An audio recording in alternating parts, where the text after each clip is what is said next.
Makoto stands in a dark, unfamiliar place, wondering where he is and if he might be dreaming. He notices the sacred stone in his hand, glowing with a strange color he has never seen before. As a black feather falls in front of him, he looks up and sees a woman with large black wings floating in the air. But before this meeting, let us go back to where it all began. In a distant realm, two mighty forces rule, demons and divine spirits. Their endless war once tore the world apart and ended in the victory of demons. About 10 years ago, they turned their attention to the human world. Humans, weak and unprepared, faced extinction as the demon armies marched through their gates. Then the divine spirits appeared, filling humans with the courage to fight and granting them divine strength. Humans joined with the remaining spirits through sacred stones, creating bonds that allowed them to wield divine power. These chosen ones were called hunters, and the future of humanity rested in their hands. Now, 10 kilometers outside Tokyo, a group of hunters stands before a glowing gate. Rank D hunter Hino tells the team it is an E-rank dungeon and advises them to check their gear. Rank D hunter Kamiya agrees and asks if everything is ready. Rank D hunter Mito confirms that all equipment is set. Their eyes turn to Makoto Asuka, an F-rank hunter who carries their supplies with extras for safety. Makoto assures them everything is in order. Laughing, Kamiya comments that it is easier with him around. Mito teases Makoto, calling him a wannabe hunter and telling him to leave the fighting to them. Used to the insult, Makoto stays quiet. For hunters chosen by spirits, a sacred stone appears in their hands, and they form a bond with the spirit that reveals itself. 2 years ago, Makoto received his own stone. Believing it made him a true hunter, he swore to grow stronger and never face another tragedy again. His resolve was born from a gate break years ago, where his parents were killed by demons. Receiving the stone gave him hope. A year later, in a park, Makoto practices swinging his sword 1,000 times within an hour. Pleased with his training, he prepares to run 20 kilometers when a blonde man notices him and points him out to a dark-haired friend. The friend calls Makoto a fake hunter. The blonde asks if it is true that even after 2 years, no divine spirit has chosen him. The dark-haired man nods, saying, Makoto is a waste of a sacred stone, a failure even worse than normal people. Makoto hears them, but continues training without reacting. Later, in an alley, Makoto is thrown into a trash bin by a man yelling that he is tired of fighting while babysitting him. Makoto says he can fight too, but the man scoffs, telling him that without a divine spirit, it is useless. He warns Makoto to stop pretending to be a hunter, saying it shames real hunters. They leave him alone in the freezing night near the trash, wondering why his stone never responded to him even after 2 years. Unable to form a pact, Makoto is left rejected by both hunters and ordinary people. Back in the present, inside the dungeon, monsters burst into flames from Hino's lower-ranked divine spirit, Flam. Hino shouts that one demon is escaping, and a strong wind arrow flies from another side, hitting it. That is Mito's lower-ranked divine spirit. Okamiya fights with his own divine spirit, Fall. Soon, all demons are defeated. Mito asks if that is the last one, saying how easy it was. Hino laughs, saying it shows how strong they have become. Hino suddenly spots a demon sneaking behind Makoto and yells a warning. Makoto turns just in time, dodging the attack, reminding himself that he is a hunter too. He swings his sword and shouts that he will take it down. His blade hits but does no damage. The demon mocks him, grabbing his sword and lifting it easily. Makoto realizes attacks without a spirit's power are useless. The demon throws the sword aside and strikes, but Hino reacts fast, burning it to ash with his spirit's flames. Hino asks if Makoto is fine. Calming down, Makoto apologizes and thanks him. Hino pats his shoulder, telling him not to worry and saying his moves were good. Shocked, Makoto says he trains every day so he can be ready when his spirit appears. Hino nods, saying he hopes that happens soon. Makoto thanks him, thinking the words are just kindness. Moments later, they reach the dungeon's deepest room. Hino says the boss is behind the next gate. He asks Makoto if he knows about demons with strange habits. Makoto asks if he means those that can be defeated by learning those habits. Hino nods, raising his hand. Suddenly, Hino grabs Makoto tight while Mito aims her arrow at him. Confused, Makoto struggles but cannot break free. Hino opens the gate and says that some demons fall asleep right after eating. Kamiya kicks Makoto inside, calling him food, while Mito says she will leave the rest to Hino. Makoto shouts for them to stop, but Hino taunts him, saying that someone like him could never form a pact and that this is a fitting end for a fake hunter. They close the door, locking him inside. Makoto bangs on it, yelling for them to open it. He curses himself for not realizing their betrayal earlier. Then a loud growl echoes behind him. Turning around, he sees the huge form of the E-rank boss, the behemoth, moving toward him. Trembling, he can hardly believe it. The behemoth slashes at him, and he barely dodges, running as fast as he can while screaming. Outside, his former teammates laugh and play, unaware of his fight. Hidden in the smoke, the behemoth stops, confused when it sees nothing. Makoto looks around, searching for a way out. He knows he cannot defeat it, but sees that the beast has not fully awakened yet, giving him a small chance. Spotting a narrow path, he runs toward it, but the behemoth roars, shaking the dungeon and bringing down the ceiling. The rubble blocks his escape. He stares in disbelief, refusing to accept it. The behemoth charges again, its claws tearing through the floor. He stands frozen, the sight of its massive jaws filling him with terror. Despair rises as he realizes he has achieved nothing. He has not even avenged his parents. At that moment, the sacred stone in his hand glows with dark energy. Shouting that he will not die here, the stone bursts with power. A wave of black light spreads around him, forming a shadow barrier. The behemoth halts, trembling in fear. The dark energy wraps around Makoto, pulling him away. In an instant, he finds himself in another place. Uncertain if it is real or a dream, he looks at the sacred stone now glowing with a sinister color unlike before. A woman with enormous black wings appears before him. She reaches out her hand, calling him human, and asks if he will form a pact with her. Makoto looks at her in confusion, but she urges him to hurry, saying their space will not hold much longer. Standing before him, she asks if he will form the pact or not. He wonders if she is his divine spirit and realizes that if she is, then his answer is clear. He declares that he will form the pact and fight by her side. Reaching for her hand, she accepts it, telling him that with this, their bond is sealed. Dark energy flows from her into his sacred stone, and he feels something crawling through him, realizing that this is what a pact feels like. After forming the bond, he steadies himself, facing the behemoth as the strange dark realm fades away. Gripping his sword tightly, he shouts that they are ready. The behemoth growls, the sound shaking him, and he notices that its power seems stronger than before. As the beast charges forward, he braces himself, thinking he is no longer the same as moments ago. When it lunges, he leaps aside and lands far behind it with only a light push off the ground. He stares in shock, thinking this must be the power of a divine spirit.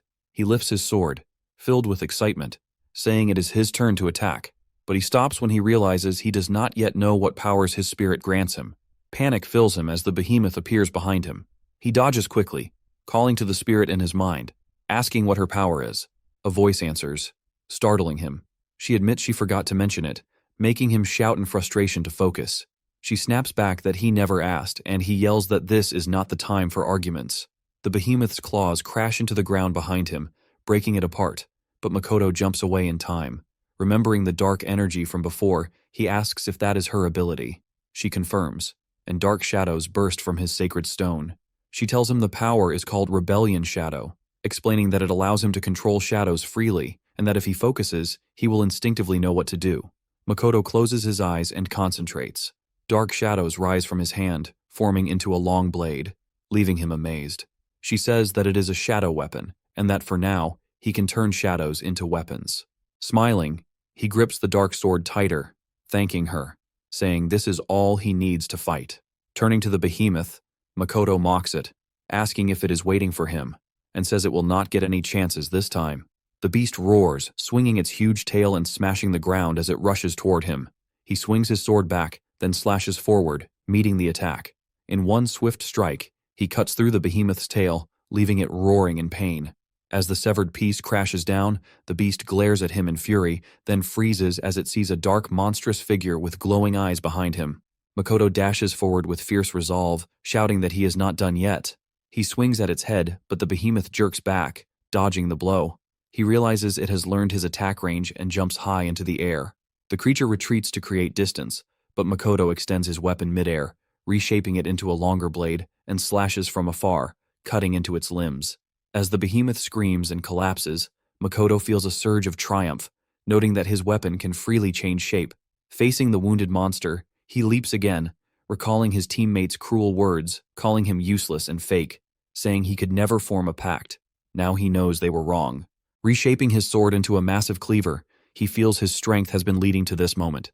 With one decisive slash, he brings it down, splitting the behemoth in two. Its heavy body crashes lifeless to the ground. Makoto stares at it, stunned by his own power.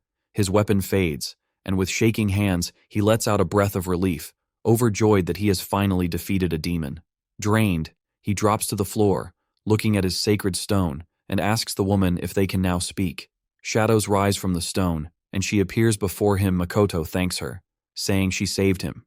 She replies that she only lent her power, and that he was the one who fought. Shaking his head, he thanks her again, grateful she accepted the pact. As she watches him silently, he praises her power, saying the ability to command shadows is surely proof she is a high-ranking spirit. Defeating an E-rank boss must make her special. She pauses for a moment before finally revealing the truth. She is not a divine spirit, but a demon. The realization leaves Makoto stunned, filled with shock and confusion.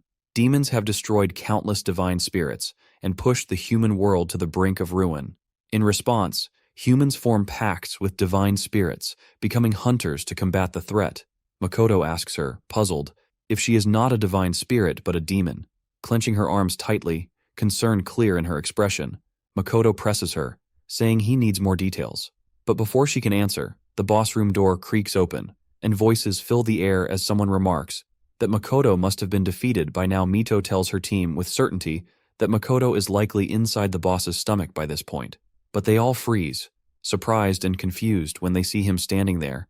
Makoto furiously calls out to them, demanding answers, while Kamiya stares in disbelief, asking how he is still alive, and Mito questions him about the boss's whereabouts. Hino then shouts, realizing that Makoto must have formed a pact. Kamiya, suddenly worried, asks Hino what they should do. Hino curses, knowing that if Makoto reports what has happened, they will be in serious trouble. The three hunters activate their divine powers, aiming them at Makoto as Hino shouts that they have no choice but to eliminate him. Stunned, Makoto shouts back, asking the woman's name. Caught off guard, she stammers as she introduces herself as Renoa. With resolve, Makoto tells her that is enough for now, and requests her power once more. Renoa, stunned by his determination, agrees. Summoning his shadow weapon, Makoto forms a sword. Hino, attempting to rally his team, dismisses Makoto as a weakling and urges them to finish him quickly. Just then, Hino's divine spirit, Flamme, interrupts, asking if Hino truly plans to fight that thing. Surprised, Hino asks Flamme if it is scared, but Flamme warns him, calling him a fool for not noticing the abnormality of Makoto's divine spirit. Mito's divine spirit, O, trembles, admitting it has never seen anything like it before, while Kamiya's divine spirit, Fall, remarks that Makoto's pact is on a completely different level, leaving Kamiya in disbelief. Hino, now alarmed, asks Flamme what kind of spirit Makoto has formed a pact with. Flamme explains that it is not clear who she is, but she wields the strength of a top-class divine spirit. Shocking everyone, Makoto glances at Renoa, realizing what this means. Divine spirits are classified into ranks, lower, middle, upper, and top class, with only a rare few reaching the highest level of strength. These spirits are known as the strongest among their kind. Curious, Makoto asks Renoa who she truly is, but she gestures ahead, saying there is no time for explanations. Following her gaze, he sees Hino preparing to attack, Flamme surrounding him. Hino shouts, refusing to believe he can be weaker than a worthless loser, and reasons that since Makoto's pact is freshly made, he must still be weak, with only the boss as his first real opponent. Mito hesitates, noting that while hunters do grow stronger by defeating demons, there is still uncertainty. Kamiya adds that if Makoto has truly formed a pact with a top-class spirit, they will not stand a chance. Hino, furious, calls his team cowards and leaps forward, dashing straight at Makoto with Flamme surging around his fist, shouting that he will show Makoto the power of a true hunter. Hino swings his fist, but Makoto waits calmly for the strike to approach before sidestepping it with ease. Hino attacks again, throwing a series of flaming punches, but Makoto dodges each one effortlessly, barely breaking a sweat as he anticipates every move. When Hino's fist comes close to his face, accompanied by the skill Flame Spirit Breath, Makoto swings his shadow sword forward, slicing cleanly through the flames. The sight leaves Hino and the others in shock. Makoto taunts Hino, asking if he is holding back, which only fuels Hino's anger. In rage, Hino shouts at him not to get cocky, calling him a weakling who has only gotten lucky by forming a pact with a powerful spirit. Makoto grits his teeth, responding that what he has gained is not luck. Unlike them, he has not given up despite how long it has taken him to form a pact. Enraged, Hino curses and releases a powerful burst of flames, shouting that he will burn Makoto to ashes with his secret technique. He urges his team to fight alongside him, reminding them that if they do not finish Makoto now, they are finished.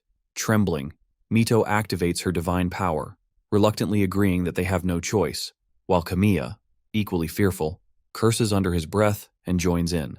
Hino activates Flame Spirit's Roar, Mito activates her Water Spirit's Grand Archer, and Kamiya summons Thunder Spirit's Great Spear. Together, they unleash their special skills in unison, causing a massive explosion that shatters the ground and sends up clouds of smoke and debris. As the smoke clears, Mito asks nervously if they might have gone too far, while Hino laughs triumphantly, declaring that in the end, trash is still trash. But as the dust settles, their expressions change to disbelief. Makoto stands there, unmoved and unscathed, calmly explaining that he has cut through all their attacks and that the boss's speed has been far more formidable. He takes a step forward, closing the distance, and asks if they are now prepared to face him. Hino freezes, fear seizing him as he glimpses Renoa's intense gaze within Makoto. Summoning his courage, Hino creates a flame and warns Makoto not to mess with him, hurling fireballs his way while calling him a pathetic wannabe hunter. Makoto bends low, dodging each flame as he advances swiftly toward Hino. As he closes in, Hino panics, tries to speak, but Makoto hides his shadow weapon, then launches a punch directly at Hino's stomach, sending him flying back and leaving him coughing up blood. Looking down at him, Makoto states firmly that he is a hunter. Hino slams into the ground near his teammates, trembling before he collapses. Makoto coldly orders them to take Hino and leave, warning them not to speak a word of what has happened. In a panic, Mito and Kamiya quickly grab Hino and flee, fear evident in their eyes. As the dust settles, Makoto's sacred stone glows, and Renoa appears, remarking with a soft smile that she cannot believe he resorted to punching Hino. He replies that cutting him down was unnecessary, thanking her for standing by his side in the fight. She smiles warmly at him, and he reminds her that they are in the middle of an important conversation. She nods in agreement as he asks her to explain how she is not a divine spirit, but, in fact, a demon. With a serious expression, Renoa clenches her hands tightly and replies that she understands, preparing to tell him the truth. Renoa explains that she was once a divine spirit from the angel race, but after a certain event, she falls from grace and becomes a demon. Makoto listens in surprise, reflecting on how crazy that sounds since angels are top-tier divine spirits, and hearing that one turned into a demon is wild. She goes on to say that the reason she can form a pact with him is because of her past as a divine spirit, though why her sacred stone ended up with him is still a mystery. Everything about their meeting feels off, but Makoto tells her that he understands her situation. Renoa admits that no matter how much she hides it, she is still a demon, and offers to end the pact if he feels uneasy. As she says this, she grips her arm and trembles slightly, but Makoto notices. With a sigh, he sits beside her and introduces himself properly as Makoto Asuka, an 18-year-old hunter. Renoa is surprised, asking why he's suddenly introducing himself, but he says that he knows she isn't bad and doesn't plan to cancel the pact. She's stunned but smiles when he says that this is his way of showing he's counting on her. Calling him a strange human, she accepts, and he smiles before getting up and suggesting they head back together. Meanwhile, in the demon realm, two demons watch from afar, one mocking Renoa for betraying them, while the other laughs it off, saying it doesn't change their plans.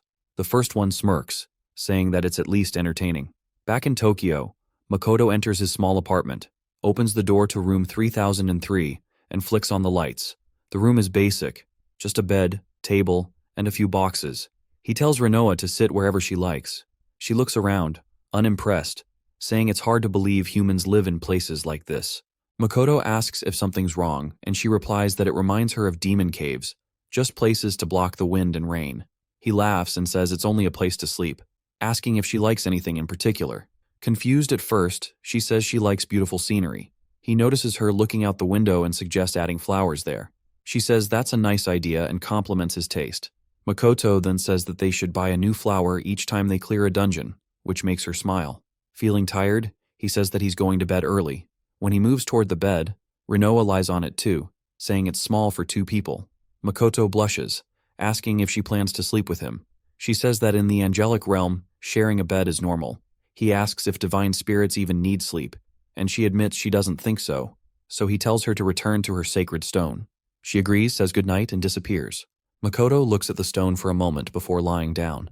He thinks about what to do next, since if anyone finds out he made a pact with a demon, he's done for. He decides to move solo for now, starting with an F-rank dungeon, the only one he can handle alone.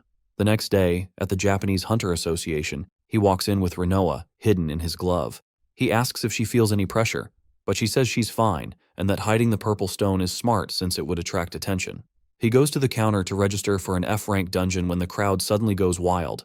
Everyone turns as the famous S-rank hunter Amagi Yugo strolls in with a bottle of alcohol, casually drinking like it's a Monday morning smoothie. Hunters swarm around asking for autographs while Yugo laughs and says the place is lively as always. Yugo's eyes then land on Makoto, and he walks over. Makoto recognizes him instantly and freezes as Yugo asks for his name and rank. Makoto confirms that Yugo is talking to him and introduces himself as Makoto Asuka, an F-rank hunter. Yugo tilts his head, clearly doubting it, and asks if he's really F-rank. Confused, Makoto asks if Yugo needs something, and Yugo says that he does. He then turns to the assistant, apologizing for interrupting, and smoothly tells her they should have tea sometime before leaving. As he walks off, he calls over his shoulder that he and Makoto will meet again.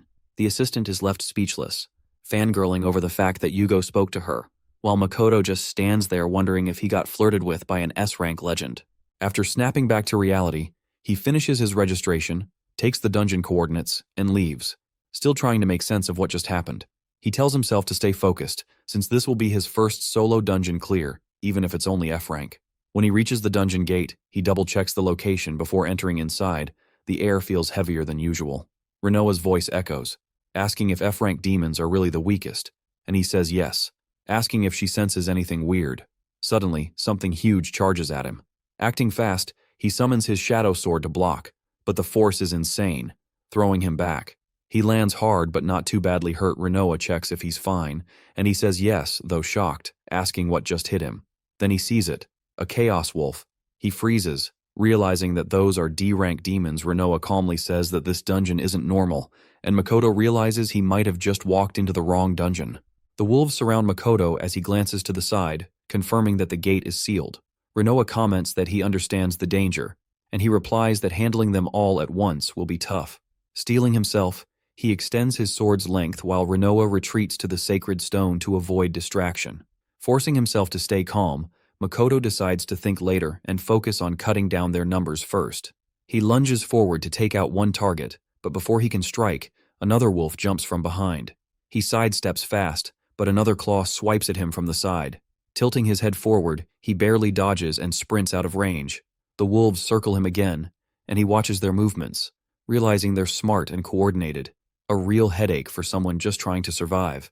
One wolf charges with its jaws open, while another follows from the side. Makoto blocks the first, but the second smacks him to the ground like a volleyball. As he lies there, he notes their strength and timing, understanding that they wait for the smallest opening before attacking. Renoa watches from the sacred stone, her tone calm but serious, saying that she's thinking of something and tells him to watch the wolves closely.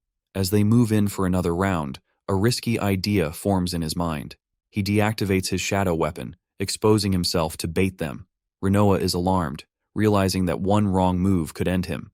The wolves pounce together, but right before they hit, Makoto reactivates his shadow sword, slicing through one wolf and two others in a single swing.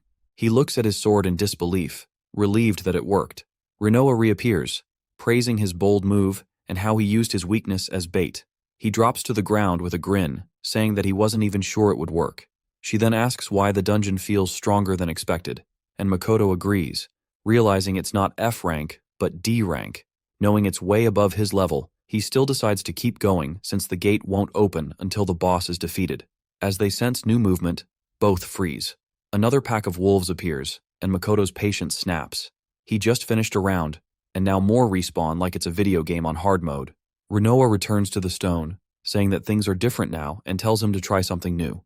She instructs him to raise his hand and focus on shadow chains, aiming at a wolf. He does, and dark chains shoot out, wrapping around the wolf's body. Renoa explains that this is shadow bind, a skill that restrains enemies.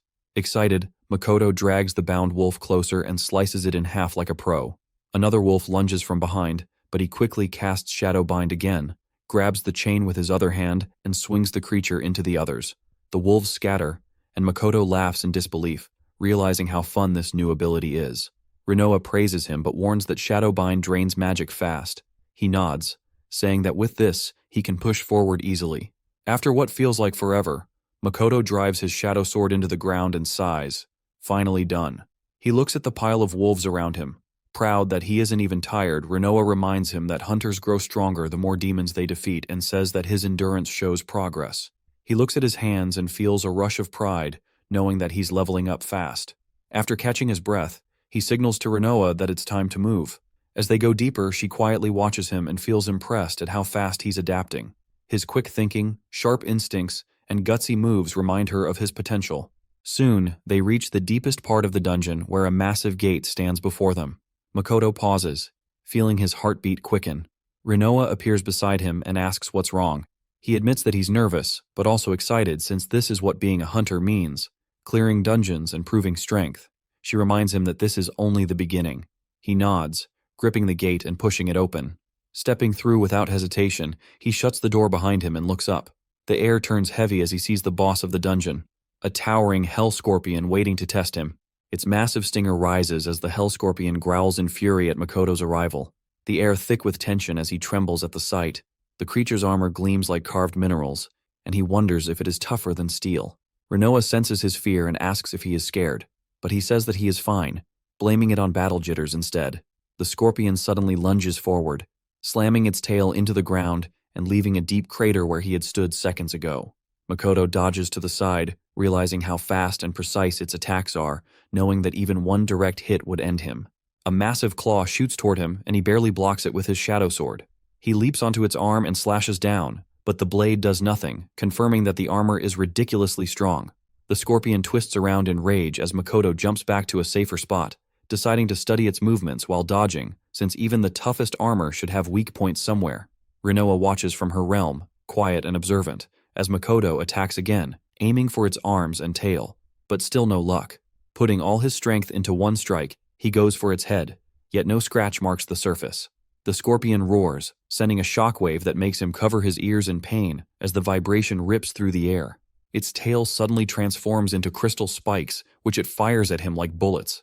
Makoto sprints backward, feeling them graze his skin, his face twisting in disbelief because now the thing has ranged attacks too. He calls out to Renoa for ideas, and she calmly says that in his current state, it is almost impossible to damage it, meaning he has to go beyond his limits. The scorpion charges again, but Makoto reacts fast, using Shadowbind to chain its arms before slamming it into the wall hard enough to shake the entire cave. He exhales, realizing that if he had taken that hit, it would have been game over. As the scorpion turns, Makoto spots a crack on its head, and suddenly, it clicks. Maybe blunt force, not slashing, is the key. The beast roars again and charges with even wilder speed, but Makoto dodges while thinking fast. He realizes that the scorpion's attacks are getting fiercer and considers resizing his sword, then drops the idea since slicing won't help anyway. Renoa calls to him, reminding him of the first time he used his shadow weapon, and he instantly understands what she means. Remembering how he beat the last dungeon boss, he grins as the scorpion lunges with both claws aiming to crush him. He jumps high, but Renoa warns that he can't dodge midair. Right then, the scorpion fires another barrage of spikes. Instead of running, Makoto activates Shadowbind again, chaining its body as he pulls himself closer through the storm of crystals. He covers his head, pushes forward, and midair morphs his shadow sword into a giant hammer. With one heavy swing, he brings it down on the scorpion's head, and the cave echoes as the beast finally collapses. Breathing hard, Makoto sighs in relief as Renoa admits she had been stubborn for not giving a direct hint. He laughs, saying they are both the same, and she appears beside him, explaining that the shadow weapon can take more forms than just swords. He feels relieved that he realized it due to Renoa's hint and jokes that she could have said that earlier, but she reminds him that learning on his own is part of his growth. He agrees with her because, after all, it was a nice experience. She further adds that unexpected things accelerate growth too, and says that it would be nice if it happens often. Makoto says that he hopes that doesn't happen that way as they leave the dungeon. The next day at Tokyo's Hunter Association, an assistant bows over and over, apologizing for the mix-up about the dungeon's rank. Makoto tells her it is fine since he actually learned a lot. She thanks him and asks him to confirm his payment. When he checks, he freezes, seeing 1,500,000 yen. She explains that solo clearing a D-rank dungeon earns that much, telling him she hopes to work with him again, and she even calls him Mr. Hunter, which makes him smile with pride. Leaving the building, he tells Renoa that they should finally buy flowers for their apartment. She agrees, and he smiles, thinking he can easily afford the best bouquet now. Just then, a familiar presence passes by, and he stops. A woman calls his name, and he turns to see Ryuka Kazane, his childhood friend, smiling brightly as she greets him and asks how he has been. Makoto tells her that he finally formed a pact with a divine spirit and has been working hard. Ryuka's eyes widen as she congratulates him warmly, saying she always knew he could do it around them. People start whispering, shocked that the rising star Ryuka Kazane is talking to what they call a wannabe hunter. Makoto scratches his neck awkwardly as Renoa gets curious, explaining that Ryuka is his old friend and a top-ranked hunter, known for her insane potential.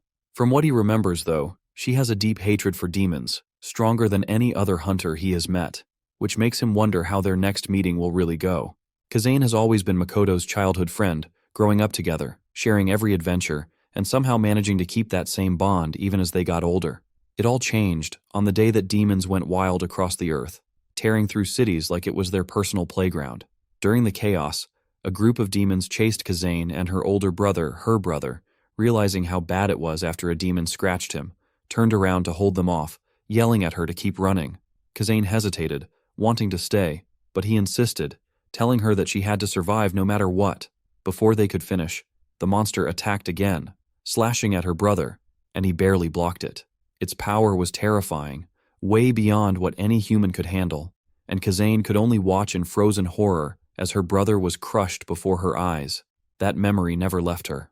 Up until 2 years ago, and around the same time, both Makoto and Kazan received their sacred stones. Makoto had apologized to her at that time, saying that his divine spirit still hadn't appeared. Even though they had promised to fight together, it looked like he wouldn't be able to keep that promise. Kazane, keeping her expression calm, said she understood, but she couldn't wait around. She turned away and joined the Hunter Association, moving forward without him.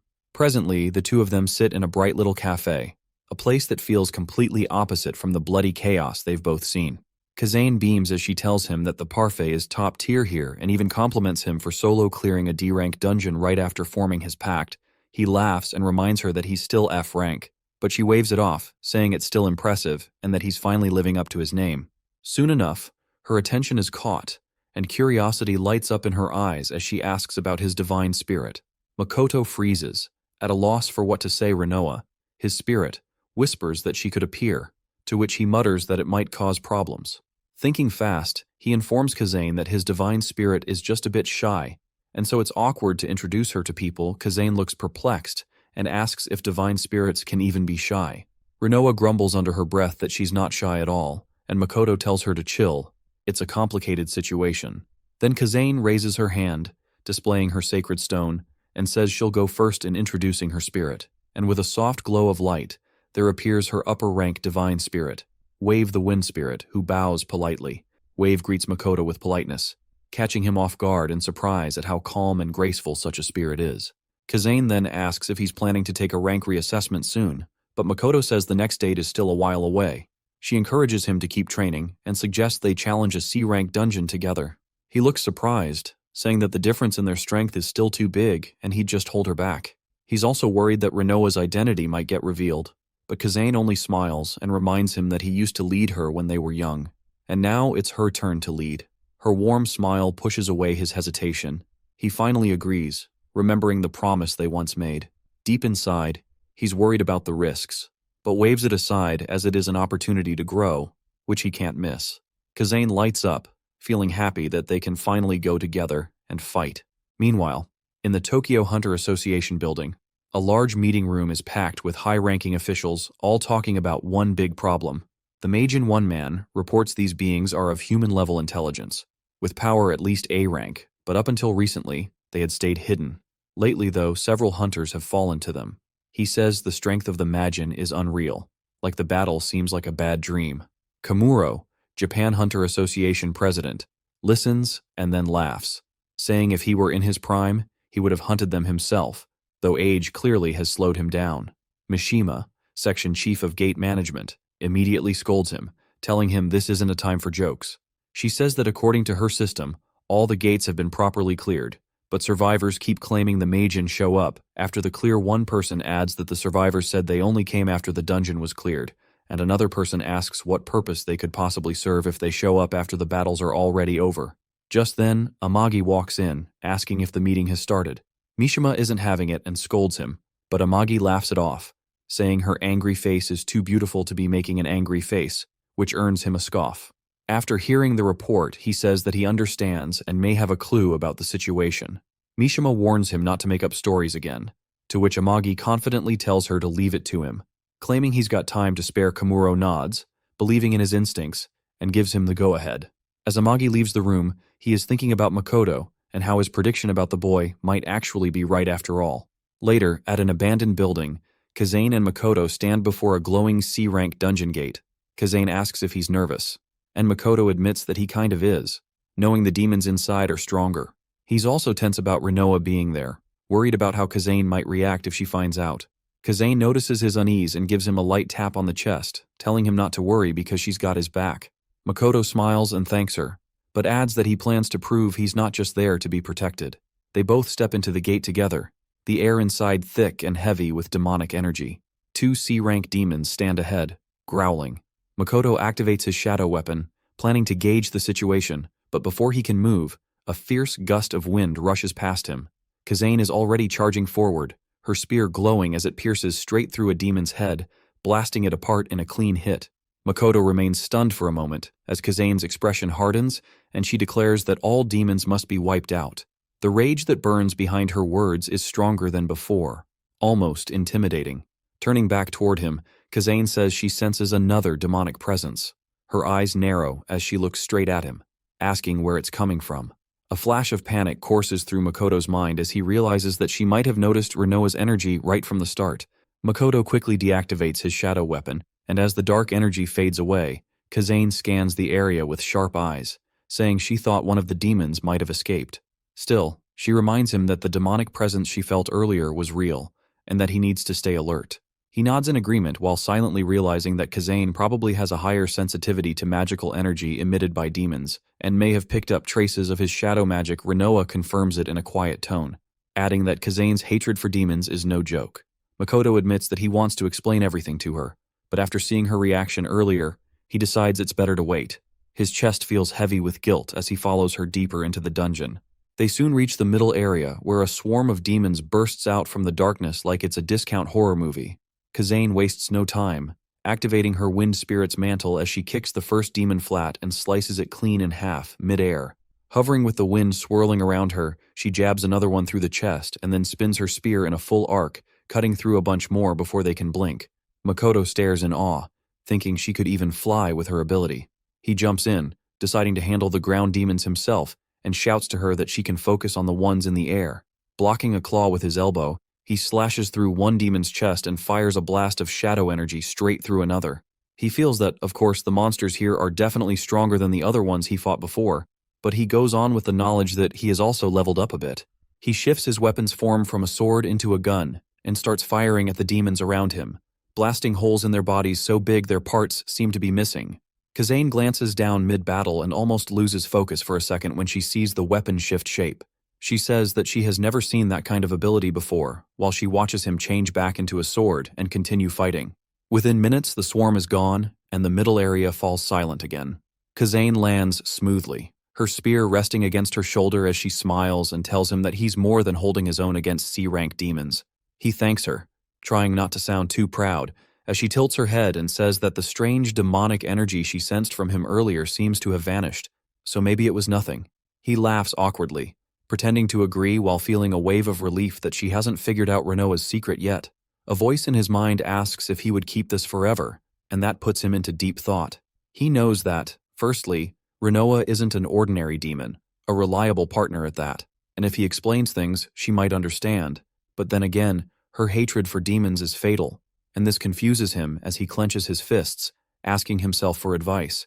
They move on until they reach the deepest part of the dungeon. Kazane points at the massive stone doors ahead and says that this must be the boss's lair. Asking if he's ready to focus, Makoto stammers that he is, though his heart's racing like crazy. She smirks, guessing that he's nervous because it's a C-rank boss, a step above what they've faced before. He admits she's right, but before he can say anything else, she cuts him off with a confident smile, telling him that it's fine because he's not alone. She raises her fist in front of him, saying that together they can take anything down. He resolves to talk to her after the defeat of the boss and chuckles, bumping up her fist and thanking her as the two push open the doors and walk inside side by side. The air shifts immediately as the massive Cyclops boss steps forward with its single glowing eye glaring down at them. Makoto acknowledges its overwhelming presence, and almost immediately Kazane activates her wind mantle again, shouting that no matter which demon, she will kill them all, and darts forward to strike it.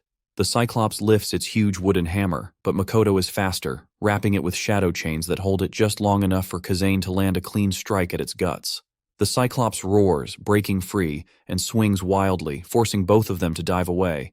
They regroup for a second, then rush in again, perfectly syncing their movements, slashing from opposite sides and landing clean hits that make the ground shake. Their teamwork feels almost natural, like they're reading each other's thoughts.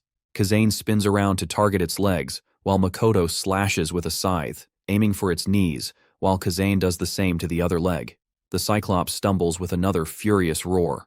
Makoto calls out that it's weakened now and binds it, telling Kazane to finish it. She nods, thanking him, and unleashes her divine power, summoning her skill Wind Shower. The attack explodes like a mini tornado, blasting the Cyclops backward with a loud crash. When the dust settles, the monster's body fades into dark mist, leaving only silence. Kazane lands softly next to him, grinning and saying that they were oddly in sync, adding that their teamwork was on point, as it is with him. Makoto agrees, but silently says that it's not enough. Wave appears beside them with a proud smile, praising both of them for their perfect coordination. Kazan laughs and says that years of friendship are paying off and that together they're unstoppable. Makoto's smile fades slightly as he steps closer, saying there's something he needs to tell her before they go any further. His voice shakes a little as he removes his glove and reaches for his sacred stone, ready to reveal the truth about Renoa. But before he can finish, a loud crack echoes through the chamber. Both of them snap their heads toward the sound as a dark gate forms in midair, sending sparks across the ground. A single foot steps out, then a hand covered in sharp claws. The figure of a demon man emerges with a grin stretching across his face as he looks directly at Makoto, saying that he's finally found him. The air grows heavy once more, and Makoto's heart sinks, knowing this fight is only just beginning. The demon steps forward, his grin so wide it appears his face might split, the air thick around him with energy so dark it feels alive. Makoto can barely breathe as his knees shake, knowing deep down this one isn't like the others. This one's built different, like a humanoid. Kazane notices it too and pushes him back, her eyes sharp as she asks if he is one of the Majin.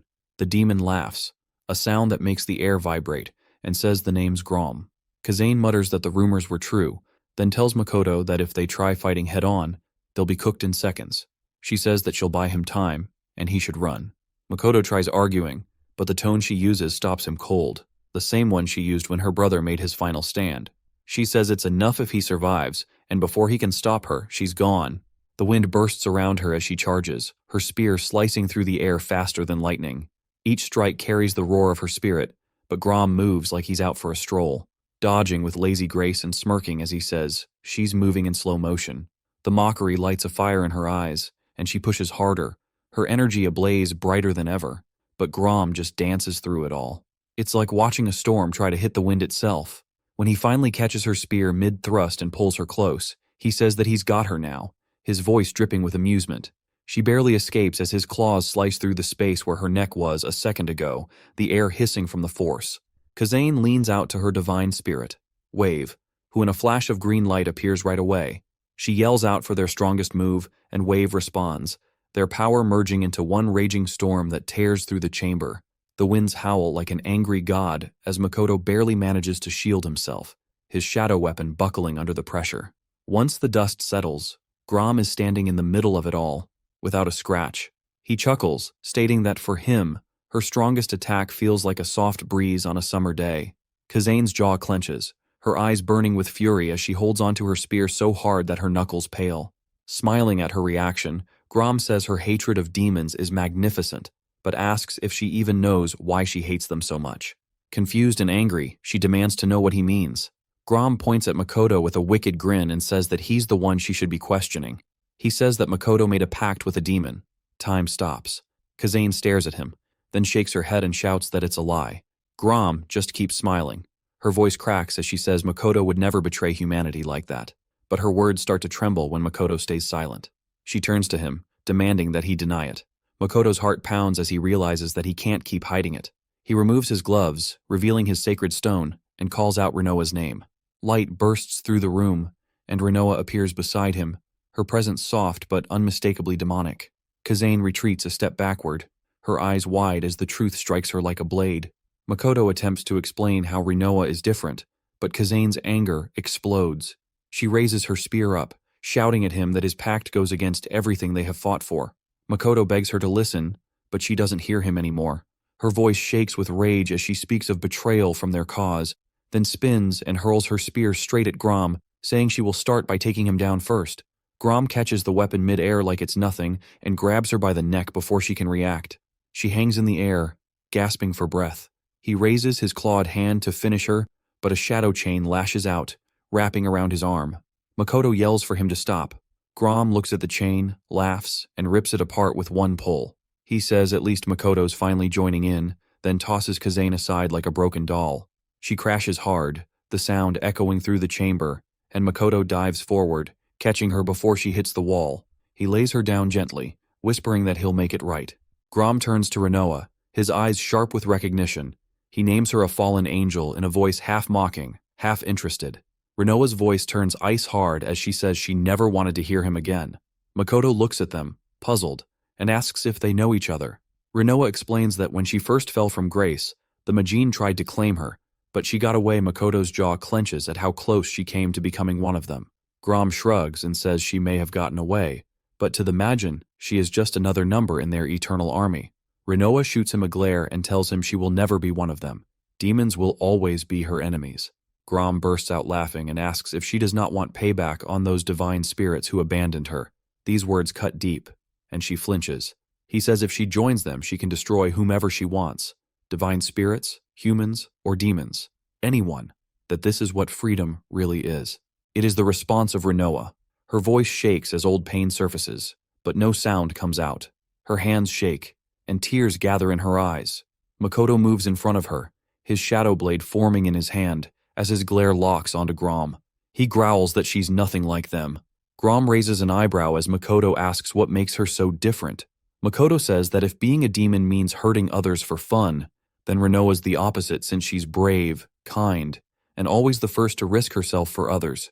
He calls her his partner, someone who's fought by his side through everything. Renoa stares at him, her hands shaking while a faint glow returns to her eyes. Grom's grin twists into disgust as he says it is pathetic and emotions make humans weak. He continues by saying that he will crush that weakness along with their bond. He raises his claws and proclaims that he'll end both of them right there. Makoto tightens his grip on the blade, shadows swirling around him, saying he won't back down, and if being a fool is protecting Renoa, then he'll proudly be that fool. Renoa steps beside him, wings spread as resolve again burns bright within her. Together they face Grom, two figures standing against a force that could erase them in an instant. Grom grins wider, saying this might actually be fun, and as Makoto charges forward with shadows twisting around his blade, Renoa beside him with her light flaring, the trembling dungeon answers to the beginning of their clash. Grom stretches his body like he just woke up from a nap, a smug grin plastered on his face as Renoa warns Makoto that defeating him is impossible, though she points out that Grom's overconfidence might actually be their ticket out.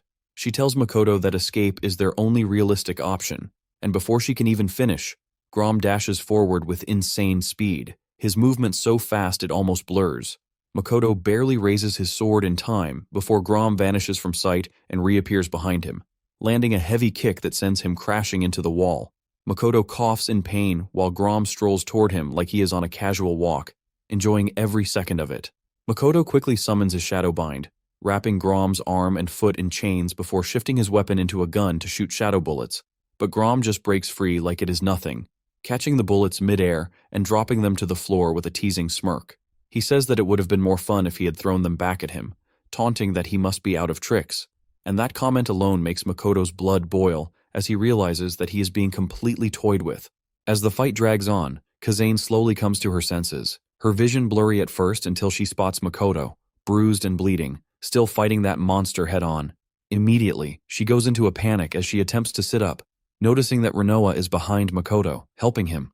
She becomes instantly heartbroken at how badly he is hurt. But what really stops the breath in her throat is seeing that he has made a pact with a demon. Fingers clutch his coat tight, confusion flooding her mind as she wonders how it all came to this. Grom suddenly delivers another ruthless kick, this time to Makoto's side, then another straight to his stomach, yelling that he is weak and that all his efforts are meaningless. Makoto groans in agony but somehow forces himself back up, shaking and breathing heavily yet refusing to stay down. He admits that he is weak, that he cannot match Grom's power, but still, he refuses to quit, his voice trembling yet steady. Kazane freezes at his words, her heart clenches as a memory surfaces. It is about a week after her brother's death when Makoto had quietly entered her room, telling her that her mother was worried because she had not eaten in days. Back then, she told him that nothing mattered anymore, that it felt pointless to continue. Makoto had walked up to her and patted her back gently, telling her not to give up because if she did, then she would truly lose everything. He had confessed that he once felt the same despair when his parents were gone, but he learned that those who survived still had a path ahead, and the only way to find it was to keep moving forward. That memory makes tears well up in her eyes because it was Makoto's words that gave her strength back then. Snapping back to the present, Kazane sees him struggling again, trying to block Grom's next strike only to be overwhelmed and thrown aside once more. Grom taunts him, saying spirit alone will not save him, but despite his trembling body and bruised hands, Makoto rises again, glaring up at Grom with the same stubborn fire. Kazane grips her coat tighter, realizing this is exactly who he has always been, someone who is straight with others and strong-willed no matter how hard he falls. Even if he made a pact with some kind of demon, his heart is still the same. Finally, she screams for him not to give up, her voice cutting through the chaos. Makoto glances back at her, and her small, confident smile reminds him that she still believes in him. Encouraged, he smiles back, just as Grom charges again, warning him not to get distracted. Makoto meets the strike head-on, blocking it with his sword and catching Grom off guard by his sudden strength. The two lock eyes as sparks fly, and Makoto's thoughts drift for a brief second to Kazane's pain, her faith in everything she has endured. That faith gives him new fire, and he pushes back hard, quicker than before. He leaps into the air to avoid Grom's next strike, swinging his sword in one clean motion, as he promises himself internally that he cannot fall here. The air whistles with his strike as Grom merely turns his head to dodge. The edge of the blade manages to graze against his face, though he tries to avoid the blow. A thin line of blood streaks across his cheek, hitting the earth, and silence momentarily falls.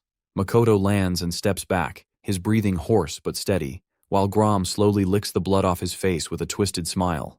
Far from anger, he seems entertained, stating that the fight has gone on for long enough. The air shifts as he begins to gather dark energy around him, a swirling storm of black magic that makes the earth shudder. He calls it a parting gift for their afterlife, and even Renoa and Kazane can feel the crushing weight of it upon their bodies. Makoto quivers slightly, his mind trying to understand how one being can hold so much power. Then Grom turns his gaze toward Renoa and tells her to return to his side if she wants her friends to live.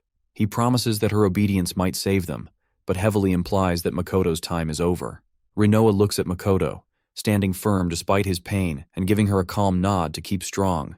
She turns back to face Grom and firmly denies that she will ever yield to a demon. The smile on Grom's face disappears, and he declares their end as he launches his attack, a huge surge of dark power called Doom of the Underworld. The energy charges towards them like a tidal wave, and for a moment, despair sets in. Everything goes silent except for the roaring darkness, and even Makoto feels his will flicker. Then, out of nowhere, a bright yellow light bursts open between them, forming a huge hole that swallows Grom's attack whole, leaving absolutely nothing behind. In the same swift motion the light appeared, it is gone, and the battlefield is back to silence. Everyone is frozen, including Grom, his eyes wide in disbelief, as Makoto demands to know what just happened. Before he can react, a hand calmly but firmly touches his shoulder. A voice tells Grom that his actions will not be allowed to destroy the hope of a brighter future. Makoto whips around to find a man standing behind him, tall and confident, with an aura that speaks volumes of his authority. The stranger returns his glare and introduces himself to him as Amagi, saying if Grom still wishes to play with him too. Yugo assures Makoto that he did well and should leave the rest to him as he steps forward with calm confidence. The air instantly grows heavy, and Makoto feels the overwhelming pressure of an S-rank hunter, realizing how terrifying Yugo's power really is. Grom acknowledges Yugo's strength, but his tone drips with arrogance, while Yugo casually throws his drink into the portal like he's tossing away a bad drink, saying that he, Yugo, is actually stronger than him, Grom, clearly provoking him. The calm flex works as Grom's anger flares, and Yugo smiles, saying that he needs to repay him for injuring his junior hunter while unveiling his special class divine spirit, Nova, and suddenly the tension hits anime finale levels. Grom crouches with a grin, asking if Yugo's confidence is all talk before lunging forward with a punch that could probably flatten a tank, but Yugo catches it easily, not even blinking. With a smirk, he tells Grom not to touch his face since it's part of his business brand, then casually tosses him aside like a bag of trash. Before Grom can even hit the ground, a spatial rift opens up behind him, pulling him in and spitting him right back out in front of Yugo, who welcomes him with a grin and a punch to the stomach that sends him flying into the wall. The hit cracks the ground so hard that even the dungeon seems to shudder. Renoa explains to Makoto that divine power works especially well against demons, but she admits that Yugo's divine power is way beyond normal, like a cheat code that somehow got approved by the developers. Grom, furious now, summons dark energy and launches it at Yugo, who doesn't even move, instead releasing his Sky Piercer, which consumes and neutralizes the attack before it can explode. The energy gets trapped and compressed until it detonates inside the weapon, shattering one of Grom's arms in the process. Makoto watches in shock, realizing that Yugo isn't just strong, he's unfairly strong, the kind of character fans debate about for years. Yugo laughs, saying that Grom barely escaped serious damage and should start using his full strength, which only makes him angrier. Before the battle can continue, another demon appears, stopping Grom's next attack. Everyone looks stunned as Grom recognizes him as Fine and demands to know why he is there.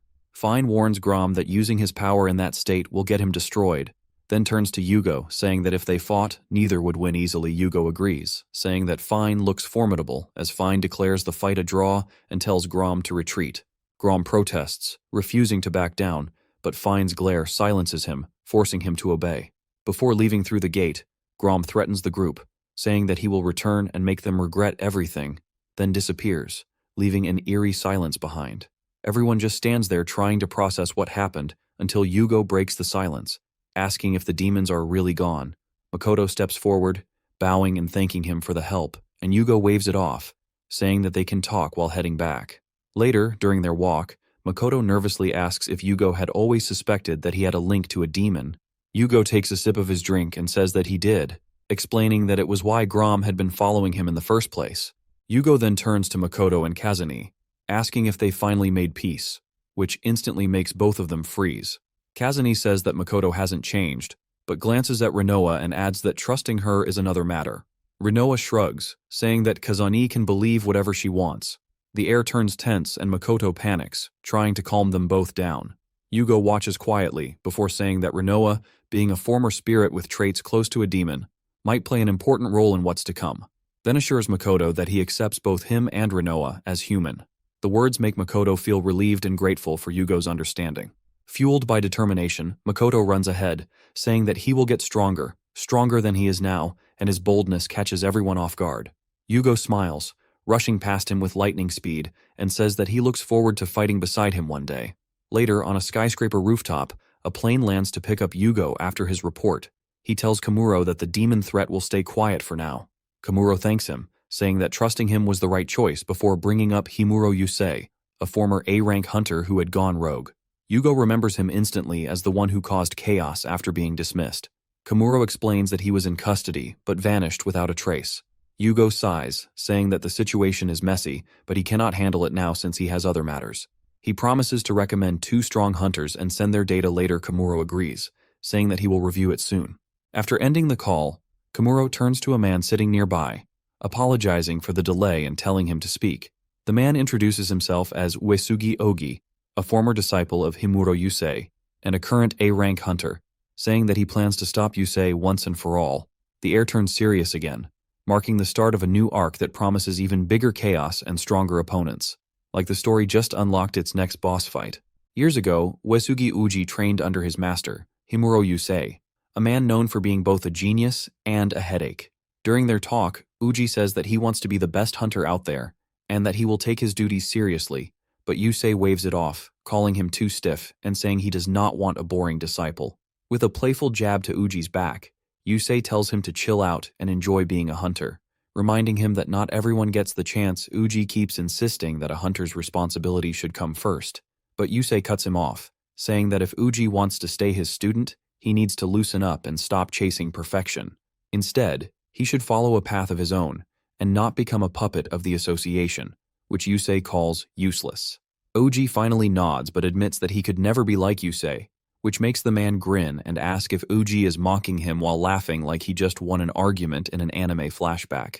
In the present, Makoto and Kazine jog around a pond while a random man on a bench watches them and wonders if they are training for the next big tournament.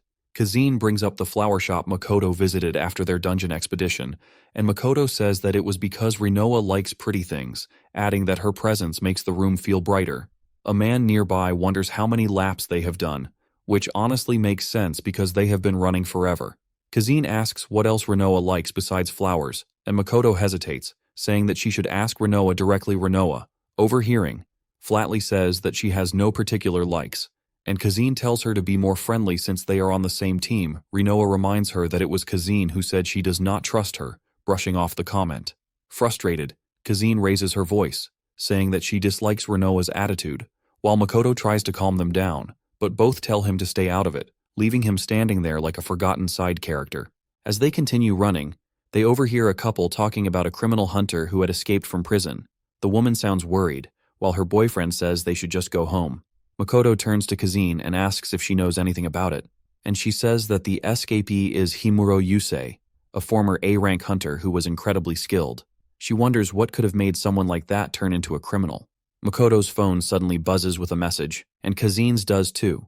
They check and see an emergency summons from the Hunter Association. Kazine says that it looks like both of them have been called, and Makoto guesses that it is probably because of Yugo's recommendation. Kazine simply says that they should head over and find out what is going on. Soon after, they arrive at the Tokyo Hunter Association building and are directed to conference room number 5. A man enters, greeting them and introducing himself as Hayashi from the Abnormal Measures Division. He thanks them for coming and says that based on Yugo's recommendation, the two of them are being trusted with the search for Himuro Yusei. Both are shocked, clearly not expecting this kind of mission. Hayashi explains that while the police are investigating, the association also needs to take action. He says that Yusei might be hiding near the gate where he escaped, and their job is to investigate that area.